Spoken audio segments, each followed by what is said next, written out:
Chercher le garçon, Bah oui. c'est pas anodin qu'on non, écoute cette chanson-là en ce moment, C'est un Frédéric. film que beaucoup de journaux vous conseillent vraiment d'aller voir. Ici, c'est dans le Figaro, documentaire qui sort aujourd'hui au cinéma sur la vie de feu Daniel Dark, oui, on le voit, chanteur donc du groupe des années 80, Taxi Girl, avec ce fameux tube Chercher le garçon. Le film est une plongée dans l'époque de la fin du punk, à la fois rock et poétique, je cite l'article.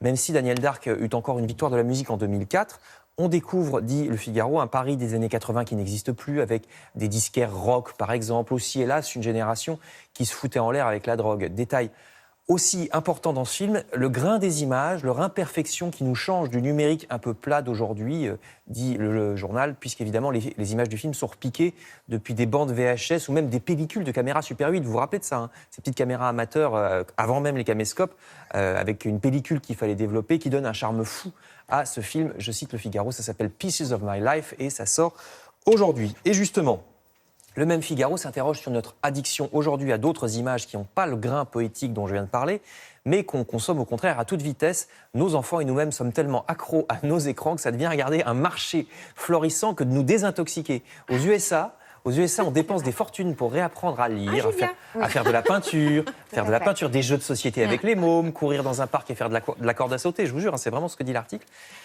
Et peut-être d'ailleurs sera-t-on peut-être obligé de se désintoxiquer un jour, écrit Lacroix, parce que le journal se demande si dans quelques années, Internet ne finira pas par être rationné, parce que Internet aussi est une activité polluante.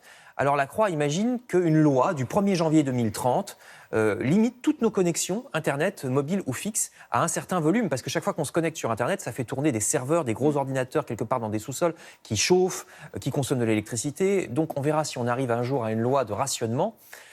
Autre tableau étonnant, alors ça, c'est pas de l'anticipation, c'est un changement de société qu'on constate déjà, nous dit le Parisien, à propos de la mode féminine, cette fois à la plage. Les seins nus n'ont plus la cote. Alors attention, c'est pas seulement une histoire de mode ou bien pour se protéger du cancer. Non, c'est ça qui est dommage, c'est que les jeunes femmes ne font plus de topless pour éviter les regards déplacés et parce qu'elles craignent une agression. C'est un peu triste. Je vous ai parlé récemment, enfin c'était pas avec vous Thierry, mais d'un article de l'Équipe qui expliquait que dans les vestiaires de sport, certains hommes maintenant se douchent en caleçon. Sommes-nous devenus à ce point pudibonds? C'est en tout cas la question posée par cet article du Parisien. Alors je termine bien loin de ces problèmes, avec une expo et un festival, exposition de sculptures, bah, tu vas voir, ça va te plaire, des sculptures en forme d'insectes géants qui font de la musique. Et pourquoi? Parce que c'est fait à partir... Je suis pas sûre que... Mais c'est pas des vrais. C'est fait à partir à gauche, d'instruments de musique recyclés. Génial. C'est à Paris dans le 9e, donc ça, tu vois, j'étais sûr que ça te plairait. Ouais. Et ça fait de la musique quand tu t'approches en plus, donc vas-y. Et c'est où? Dans le 9e à Paris et dans le Parisien. Et l'Humanité à droite nous rappelle de ne pas oublier le début du 33e festival, la 33e édition du festival de Chalon dans la rue, à Chalon-sur-Saône, qui va durer jusqu'à ce dimanche.